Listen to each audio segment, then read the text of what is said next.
السلام عليكم ورحمة الله. مرحبا بالمتابعين الكرام.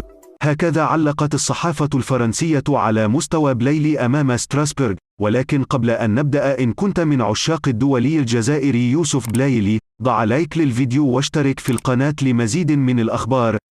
شارك اللاعب الدولي الجزائري يوسف بلايلي في الانتصار الكبير الذي حققه فريقه أجاكسيو اليوم في الدوري الفرنسي على حساب ستراسبورغ.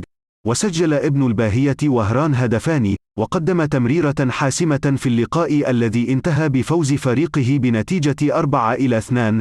وبعد اللقاء منح موقع هوسكورد الشهير تنقيط 8.1 لبلايلي كثاني أفضل لاعب في اللقاء. وأشادت وسائل الإعلام الفرنسية بمستوى بلايلي بعد مستواه اليوم، حيث أرجعت له الفضل في عودة فريقه في نتيجة بعدما كان خاسرا 2-0. وفي الأخير، إذا أعجبكم الفيديو، لا تنسى الاشتراك في القناة وتفعيل زر الجرس ليصلكم كل جديد.